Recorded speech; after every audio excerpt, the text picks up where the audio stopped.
ನಮಸ್ಕಾರ ಸ್ನೇಹಿತರೆ, ಕನ್ನಡ ಕಾಮಿಕ್ ಬುಕ್ಗೆ ಎಲ್ರಿಗೂ ಸ್ವಾಗತ. ಇವತ್ತು ಡೇರ್ ಡೆವಿಲ್ ಬಾರ್ನ್ ಅಗೇನ್ ಸೀರೀಸ್ನ ಮೊದಲನೇ ಎಪಿಸೋಡನ್ನು ಎಕ್ಸ್ಪ್ಲೈನ್ ಮಾಡ್ತಾ ಇದ್ದೀವಿ. ಇದಕ್ಕೂ ಮುಂಚೆ ಡೇರ್ ಡೆವಿಲ್ ಜೀವನದಲ್ಲಿ ಏನೇನೆಲ್ಲ ನಡೆದಿತ್ತು ಅಂತ ಹೇಳ್ಬಿಟ್ಟು ಒಂದು ರೀಕ್ಯಾಪ್ ವಿಡಿಯೋ ಕೂಡ ಮಾಡಿದ್ದೀವಿ. ಆ ವಿಡಿಯೋನ ನೋಡ್ಕೊಂಬನ್ನಿ. ಈ ಕತೆ ನಿಮಗೆ ತುಂಬ ಈಸಿಯಾಗಿ ಅರ್ಥ ಆಗುತ್ತೆ. ಓಕೆ, ಕತೆ ಶುರು ಆಗ್ತಿದ್ದಂಗೆ ಡಿಟೆಕ್ಟಿವ್ ಚೆರ್ರಿ ಅರ್ಲಿ ರಿಟೈರ್ಮೆಂಟನ್ನು ತಗೊಳ್ತಾ ಇರ್ತಾನೆ. ಅದಕ್ಕೋಸ್ಕರ ಎಲ್ರಿಗೂ ಪಾರ್ಟಿ ಕೊಡಿಸ್ತಾ ಇರ್ತಾನೆ. ಅದಕ್ಕೋಸ್ಕರನೇ ಎಲ್ಲರೂ ಕೂಡ ಅಲ್ಲಿನ ಲೋಕಲ್ ಬಾರ್ಗೆ ಬಂದಿರ್ತಾರೆ, ಇನ್ಕ್ಲೂಡಿಂಗ್ ನಮ್ಮ ಲಾಯರ್ ಅಣ್ಣ, ಅವನ friend Foggy, girl friend Karen Page. ಎಲ್ಲರೂ ಕಂಠಪೂರ್ತಿ ಕುಡಿದು ಮಜಾ ಮಾಡೋಣ ಅಂತಂತೇಳಿ ಅಂದ್ಕೊಂಡಿರ್ತಾರೆ. ಆದರೆ ಅವಾಗ ಒಂದು ಬ್ಯಾಡ್ ನ್ಯೂಸ್ ಬಂದ್ಬಿಡುತ್ತೆ. ಫಾಗಿ ತಮ್ಮ ಬೆನ್ನಿ ಅವನಿಗೆ ಕಾಲ್ ಮಾಡಿ ಯಾರೋ ನನಗೆ ಥ್ರೆಟ್ ಮಾಡ್ತಾ ಇದ್ದಾರೆ, ಮನೆ ಹತ್ರ ಬಂದು ಗಲಾಟೆ ಮಾಡ್ತಾ ಇದ್ದಾರೆ ಅಂತಂತೆಲ್ಲ ಹೇಳ್ತಾ ಇರ್ತಾನೆ. ಇನ್ನು ಫ್ರೆಂಡ್ ತಮ್ಮಂಗೆ ಹಿಂಗೆಲ್ಲ ಆಗ್ತಾ ಇದೆ ಅಂತಂತೇಳಿ ಗೊತ್ತಾದ್ಮೇಲೆ ಲಾಯರ್ ಅಣ್ಣ ಸುಮ್ಮನೆ ಇರ್ತಾನ. ಡೇರ್ ಡೆವಿಲ್ ಡ್ರೆಸ್ ಹಾಕ್ಕೊಂಡು ಸ್ಪೈಡರ್ ಮ್ಯಾನ್ ಥರ ಸುಯ್ ಅಂತ ಸ್ವಿಂಗ್ ಮಾಡ್ಕೊಂಡು ಬಿಲ್ಡಿಂಗ್ ಮೇಲೆ ಎಗರ್ಕೊಂಡು ಹೋಗ್ತಾ ಇರ್ತಾನೆ. ಅವಾಗ ಅವನಿಗೆ ವಾಪಸ್ ಹಿಂದ್ಗಡೆಯಿಂದ ಸ್ನೈಪರ್ನ ಸೆಟ್ ಮಾಡ್ತಾ ಇರೋ ಸೌಂಡ್ ಕೇಳಿಸುತ್ತೆ. ಇಲ್ಲೇನೋ ಎಡವಟ್ಟಾಗಿದೆ, ನನ್ನನ್ನು ಟ್ರಾಫಿಕ್ ಕೆಡವಿದ್ದಾರೆ ಅಂತ ಅನ್ಕೊಂಡು ಹಿಂದೆ ಬರೋಷ್ಟೊಳಗಡೆ ಫಾಗಿಗೆ ಶೂಟ್ ಮಾಡಿರ್ತಾರೆ. ನೋಡಿದ್ರೆ ಬೇರೆ ಯಾರೂ ಅಲ್ಲ, ಅದು ಪಾಯಿಂಟ್ ಡೆಕ್ಸ್ಟರ್. ಅವನು ಹಳೆ ದ್ವೇಷ ಇಟ್ಕೊಂಡ್ಬಿಟ್ಟು ಈಗ ಅವನ ಫ್ರೆಂಡ್ ಮೇಲೆ ಅಟ್ಯಾಕ್ ಮಾಡಿದ್ದಾನೆ. ಕ್ಯಾರನ್ ಪೇಜ್ ಮೇಲೂ ಕೂಡ ಅಟ್ಯಾಕ್ ಮಾಡೋದಕ್ಕಂತೇಳಿ ನೋಡ್ತಾನೆ. ಆದರೆ ಅಷ್ಟೊತ್ತಿಗೆ ಡೇರ್ ಡೆವಿಲ್ ಬಂದ್ಬಿಟ್ಟು ಫೈಟ್ ಶುರು ಮಾಡ್ತಾನೆ. ಒಂದು ಕಡೆ ಅವನ ಫ್ರೆಂಡ್ ಹಾರ್ಟ್ ಬೀಟನ್ನು ಕೇಳಿಸ್ಕೊಳ್ತಾ, ಇನ್ನೊಂದು ಕಡೆ ಬುಲ್ಸೈಗೆ ಬೀಟ್ ಮಾಡ್ತಾ ಇರ್ತಾನೆ. ಈ ಫೈಟಿಂಗ್ ತುಂಬ ಚೆನ್ನಾಗೇ ಇತ್ತು. ಕೊನೆಗೆ ಬುಲ್ಸೈ ತಪ್ಪಿಸ್ಕೊಳ್ಳೋದಕ್ಕೋಸ್ಕರ ಬಿಲ್ಡಿಂಗ್ ಮೇಲೆ ಹತ್ತುತ್ತಾನೆ. ಆದರೂ ಕೂಡ ಡೇರ್ ಡೆವಿಲ್ ಬಿಡಲ್ಲ, ಅವನ್ನ ಹಿಡಿದು ಲಾಕ್ ಮಾಡ್ಕೊಳ್ತಾನೆ. ಅಷ್ಟೊತ್ತಿಗಾಗಲೇ ಫಾಗಿದು ಪ್ರಾಣ ಹೋಗ್ಬಿಟ್ಟಿರುತ್ತೆ. ಇಲ್ಲಿ ಮ್ಯಾಟ್ಗೆ ಕೋಪನ ತಡ್ಕೊಳ್ಳೋದಕ್ಕಾಗಲ್ಲ. ಇಷ್ಟು ದಿನ ಎಂಥದ್ದೇ ಕಷ್ಟ ಬಂದ್ರೂ ಯಾರನ್ನೂ ಕೊಲ್ಲಬಾರ್ದು ಅಂತ ಇಟ್ಕೊಂಡಿರೋ ಅವನ ಮೋಟಿವ್ನ ಈ ಸರಿ ಕ್ರಾಸ್ ಮಾಡಿಬಿಡ್ತಾನೆ. ಬುಲ್ಸೈನ ಕೊಂದೇ ಬಿಡಬೇಕು ಅಂತಂತೇಳಿ ಅವನನ್ನು ಬಿಲ್ಡಿಂಗ್ ಮೇಲಿಂದ ತಳ್ಳಿಬಿಡ್ತಾನೆ. ಆದರೆ ಪಾಪಿ ಚಿರಾಯು ಅನ್ನೋ ಹಾಗೆ ಅವನು ಸತ್ಬಿಡಲ್ಲ, ಬದುಕಿಬಿಡ್ತಾನೆ. ಆ್ಯಂಡ್ ಆ ಟೈಮಲ್ಲೇ ಡೇರ್ ಡೆವಿಲು ಅವನ ಹೆಲ್ಮೆಟನ್ನು ತೆಗೆದು ಆಚೆ ಬಿಸಾಡ್ತಾನೆ. ಆವಾಗ ಚೆರ್ರಿ ಬಂದು ಅವನನ್ನು ನೋಡ್ತಾನೆ. ಅವನಿಗೂ ಗೊತ್ತಾಗೋಗ್ಬಿಡುತ್ತೆ ಮ್ಯಾಟ್ ಮೂಡಾಕೆ ಡೇರ್ ಡೆವಿಲ್ ಅಂತ. ಈ ಘಟನೆ ನಡೆದು 1 ವರ್ಷ ಆದ ನಂತರ ಫಾಗಿ ಮರ್ಡರ್ ಕೇಸನ್ನು ಹೀರಿಂಗಿಗೆ ಕರೆಯುತ್ತೆ ಕೋರ್ಟು. ಇಲ್ಲಿ ಪಾಯಿಂಟ್ ಡೆಕ್ಸ್ಟರ್ ಅಗೇನೆಸ್ಟ್ ಆಗಿ ಮ್ಯಾಟೇ ವಾದ ಮಾಡ್ತಾ ಇರ್ತಾನೆ. ಅವನ ಎಮೋಷನನ್ನೆಲ್ಲ ಆಚೆ ತೆಗೆದಾಕಿ ಅವನ ಕೋಪನೆಲ್ಲ ಕಂಟ್ರೋಲ್ ಮಾಡ್ಕೊಂಬಿಟ್ಟು ಅವನಿಗೆ ಎಷ್ಟು ಕಠಿಣವಾದ ಶಿಕ್ಷೆ ಕೊಡೋಕ್ಕಾಗುತ್ತೋ ಅಂಥ ಶಿಕ್ಷೆ ಕೊಡಿ ಅಂತೇಳ್ಬಿಟ್ಟು ರಿಕ್ವೆಸ್ಟ್ ಮಾಡ್ತಾನೆ. ಅದರಲ್ಲಿ ಪಾಯಿಂಟ್ ಡೆಕ್ಸ್ಟರ್ಗೆ ಯಾವುದೇ ರೀತಿ ಗಿಲ್ಟಿ ಇರಲ್ಲ. ಹಂಗಾಗಿ ಅವನ ಮೇಲೆ ಕರುಣೆನೇ ತೋರಿಸ್ದೆ ಜೀವಾವಧಿ ಶಿಕ್ಷೆ ಕೊಟ್ಬಿಡುತ್ತೆ. ಆ್ಯಂಡ್ ಇದೇ ಟೈಮ್ಗೆ ಕ್ಯಾರನ್ ಪೇಜ್ ಕೂಡ ಬಂದಿರ್ತಾಳೆ. ಅವಳು 1 ವರ್ಷದಿಂದ ಮ್ಯಾಟನ್ನು ಅವಾಯ್ಡ್ ಮಾಡಿರ್ತಾಳೆ. ಈ ಸರಿ ನೀನು ಸವಾಸನೆ ಸಾಕು, ನನಗೆ ಸ್ಯಾನ್ ಫ್ರಾನ್ಸಿಸ್ಕೋದಲ್ಲಿ ಕೆಲಸ ಸಿಕ್ಕಿದೆ, ನಾನು ಅಲ್ಲೇ ಹೋಗ್ಬಿಟ್ಟು ಸೆಟ್ಲ್ ಆಗ್ತೀನಿ ಅಂತೇಳ್ಬಿಟ್ಟು ಇವನನ್ನು ಬಿಟ್ಟು ಹೋಗ್ಬಿಡ್ತಾಳೆ. ಅಂದರೆ ಕಂಪ್ಲೀಟಾಗಿ ಬ್ರೇಕಪ್ ಆಗೋಗ್ಬಿಡುತ್ತೆ. ಈ ರೀತಿ ತುಂಬ ಹಾರ್ಡಾಗಿ ಫಾಗಿ, ತುಂಬ ಸಾಫ್ಟಾಗಿ ಕ್ಯಾರನ್ ಪೇಜ್ ಎರಡೂ ಕ್ಯಾರೆಕ್ಟರ್ನ ಎಂಡ್ ಮಾಡ್ತಾ ಇದ್ದಾರೆ. ಇನ್ನು ಮ್ಯಾಟ್ ಲೈಫ್ನಲ್ಲಿ ನೆಕ್ಸ್ಟ್ ಏನಾಗುತ್ತಪ್ಪ ಅಂತಂತೇಳಿದ್ರೆ ಅದೇ ಆಫೀಸ್ನಲ್ಲಿ ಕ್ರಿಸ್ಟಿನ್ ಮೆಕ್ಡಫಿ ಕೂಡ ವರ್ಕ್ ಮಾಡ್ತಾ ಇರ್ತಾಳೆ. ಅವಳಿಗೆ ಇವನ್ ಲೋನ್ಲಿನೆಸ್ಸನ್ನು ನೋಡೋದಕ್ಕಾಗಲ್ಲ. ಹಂಗಾಗಿ ಒಬ್ಳು ಥೆರಪಿಸ್ಟನ್ನು ಮೀಟ್ ಮಾಡಿಸ್ತಾಳೆ. ಅವಳೇ ಐದರ್ ಗ್ಲೆನ್. ಅಂದರೆ ಇವನೇನೋ ಮಾನಸಿಕ ಆಗೋಗ್ಬಿಟ್ಟಿದ್ದಾನೆ, ಅದಕ್ಕೆ ಟ್ರೀಟ್ಮೆಂಟ್ಗೋಸ್ಕರ ಮೀಟ್ ಮಾಡಿಸಿದ್ದಲ್ಲ, ಇವನಿಗೆ ಹೊಸ ಪಾರ್ಟ್ನರ್ ಸಿಕ್ಲಿ ಅಂತಂತೇಳಿ. ಆದರೆ ಅದು ಅವರಿಬ್ರಿಗೂ ಗೊತ್ತಿರಲ್ಲ. ಮೀಟ್ ಆದ್ಮೇಲೆ ಗೊತ್ತಾಗುತ್ತೆ ಕ್ರಿಸ್ಟಿನ್ ಈ ಥರ ಏನೋ ಕಿತಾಪತಿ ಮಾಡಿದಾಳೆ ಅಂತಂತೇಳಿ. ಅದರಲ್ಲೂ ಮೊದಲೇ ನಮ್ಮ ಲಾಯರ್ ಅಣ್ಣನ ಕೇಳಬೇಕಾ, ಹುಡುಗಿಯರನ್ನು ಪಟಾಯಿಸೋದ್ರಲ್ಲಿ ಎತ್ತಿದ ಕೈ.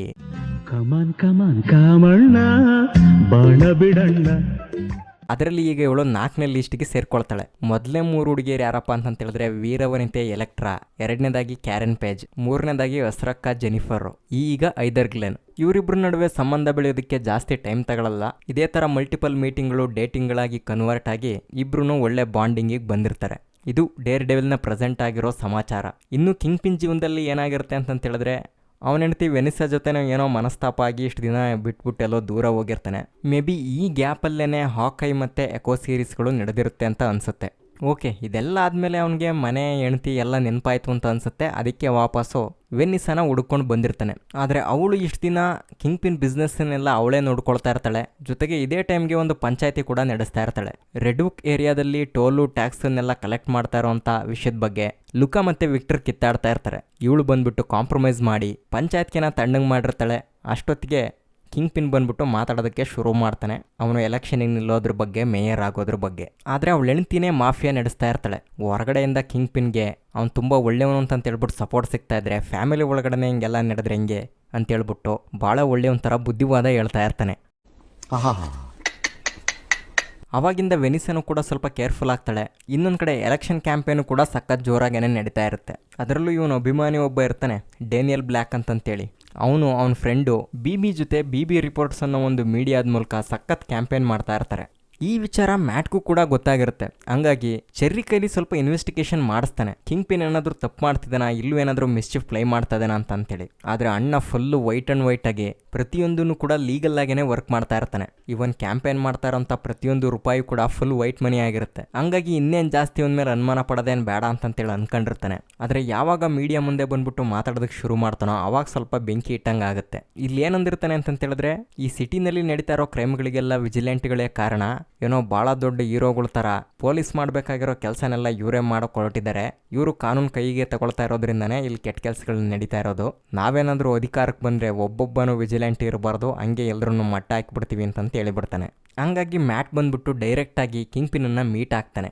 ಅವನ ಜೊತೆ ಇಂಟ್ರೆಸ್ಟಿಂಗ್ ಕಾನ್ವರ್ಸೇಷನ್ ಕೂಡ ನಡೆಯುತ್ತೆ. ಈ ಮಾತುಕತೆ ಹೆಂಗಿರುತ್ತಪ್ಪ ಅಂತ ಹೇಳಿದ್ರೆ ಒಬ್ರಿಗೊಬ್ರು ಸ್ವೀಟ್ ವಾರ್ನಿಂಗ್ ಕೊಟ್ಟಂಗಿರುತ್ತೆ. ಇಲ್ಲಿ ಮ್ಯಾಟ್ ಹೇಳ್ತಾನೆ, ನಾನು ಡೇರ್ ಡೆವಿಲ್ ಸೂಟನ್ನು ಹಾಕ್ಕೊಳ್ತಾ ಇಲ್ಲ, ಆದರೆ ನೀನೇನಾದರೂ ಪವರಿಗೆ ಬಂದಮೇಲೆ ಪವರನ್ನು ಮಿಸ್ಯೂಸ್ ಮಾಡ್ಕೊಂಡು ಏನಾದರೂ ಮತ್ತೆ ಕ್ರೈಮ್ ಮಾಡೋದಕ್ಕೆ ಶುರು ಮಾಡಿದ್ರೆ ಬುಲ್ಸೇಗಾಗೋ ಪರಿಸ್ಥಿತಿನೇ ನಿಂಗೂ ಆಗುತ್ತೆ ಅಂತ. ಇನ್ನು ಕಿಂಗ್ ಪಿನ್ ಏನು ಕಡಿಮೆನಾ, ಅವನು ವಾರ್ನಿಂಗ್ ಮಾಡ್ತಾನೆ, ನಾನು ಬದಲಾಗಿರೋ ಮನುಷ್ಯ, ಅದೇ ಥರ ಸಿಟಿನೂ ಕೂಡ ಬದಲು ಮಾಡಬೇಕು ಅಂತ ಅಂದ್ಕೊಂಡಿದ್ದೀನಿ, ನೀನೇನಾದರೂ ಭಾಳ ದೊಡ್ಡ ಹೀರೋ ಥರ ಸೂಟ್ ಕೀಟ್ ಹಾಕೊಂಡು ಮತ್ತೆ ಬೀದಿ ತುಂಬ ಓಡಾಡಿದ್ರೆ ಸುಮ್ಮನಿರಲ್ಲ ಅಂತಂತ ಹೇಳ್ಬಿಡ್ತಾನೆ.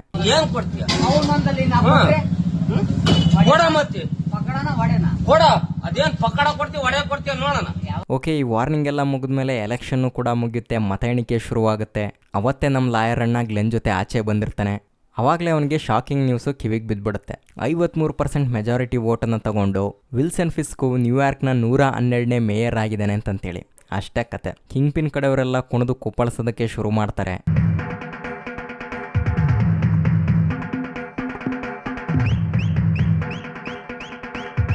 ಆದರೆ ಮ್ಯಾಟ್ ಮಾತ್ರ ಒಳೊಳಗೆ ಉರ್ಕೊಳ್ತಾ ಇರ್ತಾನೆ, ಹೇಳ್ಕೊಳ್ತಾ ಇರಲ್ಲ. ತೋರಿಸ್ತೀನಿ ಆದರೂ ತಡ್ಕೊಳಕ್ಕಾಗದೆ ಗ್ಲೆನ್ ಮುಂದೆ ಮಾತಾಡ್ಬಿಡ್ತಾನೆ. ಇವನೇನು ಅಂಥ ಒಳ್ಳೆ ಮನುಷ್ಯ ಏನಲ್ಲ, ಹಿಂದೆ ನನಗೂ ಇವನಿಗೂ ಕ್ಲಾಶ್ ಆಗೋಗ್ಬಿಟ್ಟಿತ್ತು ಲೀಗಲಿ, ಈಗ ಬೇರೆ ಮೇಯರ್ ಆಗಿದ್ದಾನೆ, ಇನ್ನೂ ಈ ಸಿಟಿಗೆ ಏನೇನು ಅನ್ಯಾಯ ಮಾಡ್ತಾನೋ ಗೊತ್ತಿಲ್ಲ ಅಂತ. ಇನ್ನೊಂದು ಕಡೆ ಫಿಸ್ಕ್ ಕೂಡ ಈ ಸೆಲೆಬ್ರೇಷನನ್ನು ಮಾಡಬೇಕಾಗಿತ್ತು, ಆದರೆ ಅವನ್ಯಾಕೋ ವೆನಿಸ್ಸಾನ ನೋಡ್ಬಿಟ್ಟು ಬೇಜಾರಾಗಿ ಬಿಲ್ಡಿಂಗ್ ಮೇಲೆ ಒಬ್ಬನೇ ನಿಂತಿರ್ತಾನೆ. ಅವಾಗ ವೆನಿಸ್ಸಾ ಬಂದ್ಬಿಟ್ಟು ಅವನ ಜೊತೆ ಮಾತಾಡಿದಾಗ ಗೊತ್ತಾಗುತ್ತೆ ಅವನು ಆ್ಯಡಮ್ ಅನ್ನೋ ವ್ಯಕ್ತಿ ಬಗ್ಗೆ ಏನೋ ತಿಳ್ಕೊಂಡಿದ್ದಾನೆ ಅಂತಂತೇಳಿ. ಅದನ್ನು ವೆನಿಸ್ಸಾ ಹತ್ರನೂ ಕೂಡ ಹೇಳ್ತಾನೆ. ಅದಕ್ಕೋಸ್ಕರ ಅವಳು ಅವನನ್ನೇನು ಸಾಯಿಸೋದಕ್ಕೆ ಹೋಗ್ಬೇಡ, ಹಂಗಂತ ನನಗೆ ಪ್ರಾಮಿಸ್ ಮಾಡು ಅಂತಂತೇಳಿ ಅವನ ಕೈಲಿ ಪ್ರಾಮಿಸ್ ಮಾಡಿಸ್ಕೊಳ್ತಾಳೆ. ಆ್ಯಕ್ಚುಲಿ ಆ್ಯಡಮ್ ಯಾರೋ, ಅವನ ಬಗ್ಗೆ ಕಿಂಗ್ ಪಿನ್ ಏನು ತಿಳ್ಕೊಂಡಿದ್ದಾನೆ, ಇದ್ರ ಬಗ್ಗೆ ಎಲ್ಲ ನಮಗೆ ಮುಂದೆ ಗೊತ್ತಾಗ್ತಾ ಹೋಗುತ್ತೆ. ಇನ್ನು ಫೈನಲ್ ಆಗಿ ಯಾರೋ ಒಬ್ಬ ಕಲೆಗಾರ ಗೋಡೆ ಮೇಲೆ ಕಿಂಗ್ ಪಿನ್ನ ಎರಡೆರಡು ಮುಖ ಇರುವಂಥ ಚಿತ್ರನ ಬಿಡಿಸಿರ್ತಾನೆ. ಆ ಕಲೆಗಾರ ಬೇರೆ ಯಾರೂ ಅಲ್ಲ, ಈ ಸೀರೀಸ್ನ ವಿಲನ್ ಆಗಿರುವಂಥ ಮ್ಯೂಸ್. ನನ್ನ ಹತ್ರ ಒಂದು ಸ್ವಲ್ಪ ಕಲೆ ಇದೆ, ಅದನ್ನ ಪ್ರೂವ್ ಮಾಡ್ಕೊಳ್ತೀನಿ. ಇವನು ಬಿಡಿಸಿರೋ ಈ ಚಿತ್ರದ ಅರ್ಥ ಏನಪ್ಪ ಅಂತ ಹೇಳಿದ್ರೆ, ಆಲ್ರೆಡಿ ಇವನು ಕಿಂಗ್ ಪಿನ್ನನ್ನು ಕಾಂಟ್ಯಾಕ್ಟ್ ಮಾಡಿ ಅವನಿಗೆ ಎರಡೆರಡು ಥರ ಬುದ್ಧಿ ಇದೆ ಅಂತೇಳ್ಬಿಟ್ಟು ತಿಳ್ಕೊಂಡಿದ್ದಾನೆ ಅಂತ ಅನಿಸುತ್ತೆ. ಅಂದರೆ ಸಮಾಜದ ಮುಂದೆ ಒಬ್ಬ ಒಳ್ಳೆ ಪೊಲಿಟಿಷಿಯನ್ ಆಗಿ, ಇನ್ನು ಒಳಗಡೆ ಕ್ರೈಮ್ ಮಾಡುವಂಥ ವಿಲನ್ ಆಗಿ. ಇದಿಷ್ಟು ಎಪಿಸೋಡ್ 1ನ ಕತೆ. ಇನ್ನು ಮುಂದಿನ ವೀಡಿಯೋದಲ್ಲಿ ಎಪಿಸೋಡ್ 2ನ ಎಕ್ಸ್ಪ್ಲೈನ್ ಮಾಡ್ತೀವಿ. ಅಲ್ಲಿವರೆಗೂ ಇದೇ ರೀತಿ ನಮ್ಮ ಚಾನಲನ್ನು ನೋಡ್ತಾ ಇರಿ. ಈ ವಿಡಿಯೋ ನಿಮಗೆ ಇಷ್ಟ ಆಗಿದ್ದರೆ ಲೈಕ್ ಮಾಡಿ, ಶೇರ್ ಮಾಡಿ. ಇನ್ನೂ ಯಾರು ಸಬ್ಸ್ಕ್ರೈಬ್ ಮಾಡ್ಕೊಂಡಿಲ್ಲ ಸಬ್ಸ್ಕ್ರೈಬ್ ಮಾಡ್ಕೊಳ್ಳಿ. ಮತ್ತೆ ಮುಂದಿನ ವೀಡಿಯೋದಲ್ಲಿ ಸಿಗೋಣ. ಈ ವಿಡಿಯೋ ನೋಡಿದ್ದಕ್ಕಾಗಿ ಧನ್ಯವಾದಗಳು.